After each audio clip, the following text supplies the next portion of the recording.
What a bold thing to say to someone you don't know.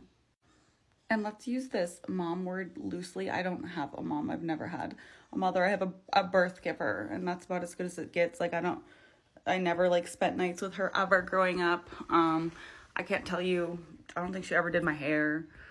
Never did homework with her. Like, she was not a mom. Like, she didn't take care of me. You know, she had some visitation before she completely abandoned me and my other kids, and she moved out of state, then out of the country. Like, you couldn't pay me to move away from my fucking kids as a mother. I will never understand.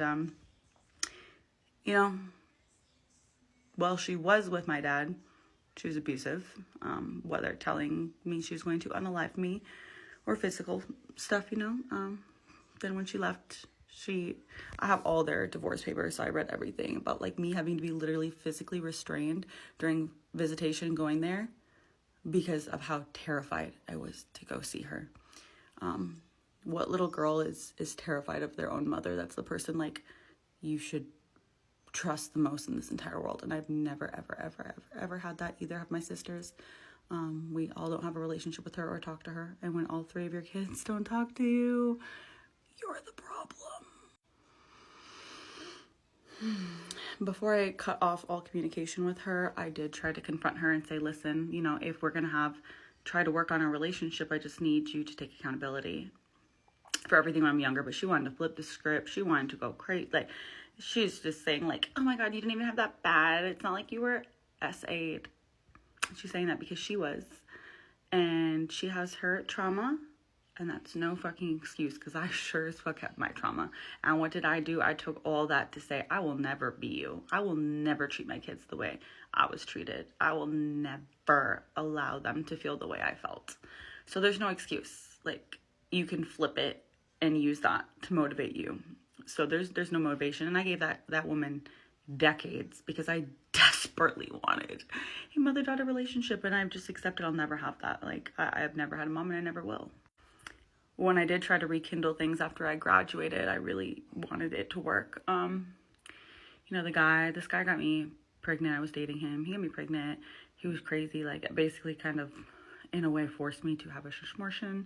Long story. But I was really traumatized by that experience. And she knew all about it. Like, she knew who he was and everything. When me and him were fighting one time while we're dating, he sends me screenshots of him and my mom sexting. How do I know for sure it was my mom? Because I saw the nudes and I saw the tattoos on her. Talking about, so, with the guy who got your daughter pregnant, she had to get rid of his baby. Like, what? I went to California for a while. I was like, can I keep my car at your place? She says, sure. And she's like, oh, sells my car to try to pocket all the money behind my back. You know, then I did be like, okay, I can't have a relationship with this crazy person anymore. She sends me, almost a year into my sobriety journey, a bottle of tequila for Christmas. She sent her daughter in sobriety a bottle of tequila. And I relapsed with that bottle. That's the last time I ever drank was that bottle. I was just so, like, I opened it and me and my dad and sisters were all silent. We're like, and he was like, let me take that from you. And I was like, no, it's fine. I'll bring it to a friend when I get back home. I drank it. I relapsed with the bottle my mom got me. She's an alcoholic herself. She has crazy mental illnesses that she needs to get long, hard years of treatment, serious treatment, and to stop drinking. And then maybe she could be a normal person. She'll never be in my life. And, you know, she made these podcast episodes. Me and my sisters all got our own episode, and so did my dad, about us. She called my book about all my trauma and my whole life story a book of bullshit. So her daughter's trauma is bullshit to her.